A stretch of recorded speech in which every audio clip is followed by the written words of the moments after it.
जी बिस्मिल्लाहिर्रहमानिर्रहीम आज़ाद से बस तासो द मीडिया वाला ज़मूंग मलगरी चिकम सोशल मीडिया सरा रिलेटेड दी नोर प्रिंट मीडिया सरा टोल ډیر زیات شکرګزار یو چې تاسو په داسې ایشوز کې موږ سره کوپریشن کوئ زموږ د اواز سره خلکو سره سوي او هغه خلکو ته رسوي چې کوم چې دینو هغه د فیصلو کول والا خلک دي موږ تاسو ډیر شکرګزار یو سوال دا دی چې نن زموږ تور کوټ ولې ارزه کې ټارګټ دی مونږ خو چا سره دام نه چې مونږ سره وسله دا یا دغه یا مونږ سره داسې اکټیویټیز کې انوالو چې مونږ سره داسې کیږي البته دا چې مونږ د خلکو حق आवाज وچتاو مونږ د غریب خلکو د حقدارانو د چا سره چې مظلومان دي چا سره ظلم کیږي مونږ غي आवाज یو او دا आवाज چپ کېدو کوشش بار کیږي دا ولي کیږي دا یو سوالیه نشان دی ټولو ادارو ته ټول چې زمونږ کومه د سټیټ مین انسټیټیوشنز دی هغه لپاره دیس از ا بیگ کوېسچن مارک چې جناب وکیلان صاحبان چې دي دا تور کوټ دا د عام خلکو لپاره د لټیګانز لپاره د غریبو لپاره د مظلوم لپاره ولاړ دي او زه تاسو یو ریسنت اگزامپل در کوم په نوشهره کې یو ټارګټ کیلینګ او دا د بوی چې ټارګټډ هغه کیږي او بیا ورته بل څه نوم ورکړی شي چې دا چې رازن او دا چې نه دا کریمینل او دا بلا بلا بلا ما ته دا وایي جناب چې کدا سیزو شروع شونه دي سره نار کی بیا ټول انسټیټیوشن فیل شو جوډیشي فیل آرمی فیل صرف پولیس ته بس پرېږدي چې څوک په خپل څوک په سرولي څوک هغه باندې پولی په نوشهره کې دا په ریسنت پاس کې دی یو څو ورځو کې تاسو ګورئ رسالپور پی ایس کې په پولیس په پبی کې او دغه شان نور کوړي کې دا واقعیات وشل چې خلک چې دینه ولي او بیا ورته وایي چې دا جډکې تو دا روبرو ته ونی سکنه and they should be brought to the court of law and they should be given punishment exemplary punishment او evidence collect and thereafter produce them خو خبره دا چې لکه دی خو انصاف اوس بار کوي لګیا دي او زما جوډیشي تم دا ریکوست دی چې جناب تاسو چې دینه باندې هم په شولډر باندې زما پاک آرمی تم چې هغه زموږ داسې انسټیټیوشن دي دا او دغه شان زما چې دینه چیف جسټس پېښور های کورټ ته چیف جسټس پاکستان ته دغه شان چیف اف آرمی سټاف ته وزیر اعلی وزیر اعظم صاحب دواړو ته گورنر صاحب ته یہ ټول ته دا زموږ ادارې دي دې ته اپیل دی ریکوست دی چې انټرونشن وکړي په دې کې غنی داسې ډېر خراب پل روان دی او جنگ الله ته نه جوړیږي ماډ از رائټ انار کی ته نه جوړیږي ورځ تر ورځ نو بیا به داسې چې هغه سره زموږ د کنټرول نه وځي او بیا به ته ډېر لالسنس جوړ شي لہذا دا موقع ده دا شهید صاحب چې زموږ وکیل صاحب ینګ بلډو اله فرش بلډو راغلی او میاشت نیمه پسې واده او هغه به څومره ارمانونه او د مور پلار به څومره ارمانونه هغه موږ دې طریقې سره ان سچ ا کیرلسنس shown by the police official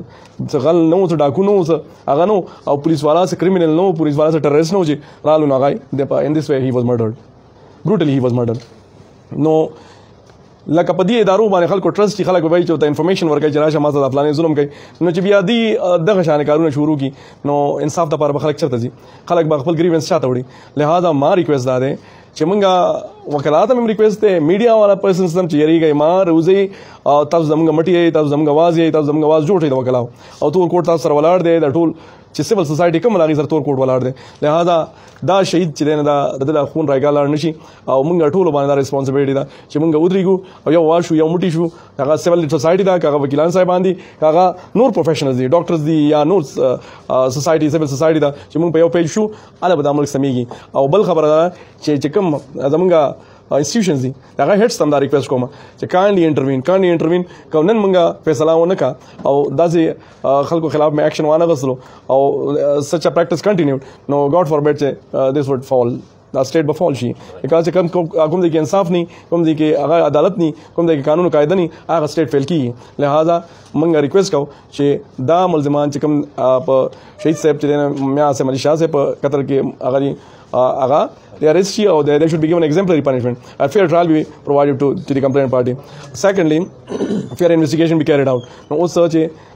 زدا پولیس نه خدانه شم ایکسپیکټ کوله چې جناب دی چې نه خپل ملزم دی انویسټیګیشن دی کوي نو یو کین ناٹ ایکسپیکټ دیٹ موږ روزانه بایسه الاو کیږي په پولیس خلاف وبیا انویسټیګیشن کا به ګناه شي ځکه چې پولیس همغه اس چو خلاف ډایرکشن شي ډي اس پی خلاف ډایرکشن شي انویسټیګیشن همغه پولیس کوي نو انوسنت ډیکلیئر شي لہذا دې لپاره شته لازم فورمز چې هغه فیر انویسټیګیشن کول شي هغه لپاره جی آی ټیم جوړ دی شي هغه لپاره جوډیشل انکوایری چیف جسټس صاحب هم آرډر کول شي نو دا سیزن کې دی شي باقي فیوچر لپاره دا ریکوست کوم چې پولیس ریفارمز دی شي او هغه لپاره یو داسې میکانیزم شي دا ما سینیر ناسي یو داسې میکانیزم چې پولیس اکیوزي پولیس چې نه هغه چاجي یو کیس لپاره that investigation should not be carried out by the police themselves هغه کله ډیسټریکټ مردان یو کله پېښوري پولیس دنه کوي غیر لپاره دی پراپر میکانیزم شي امندمنت دراوړي شي او زما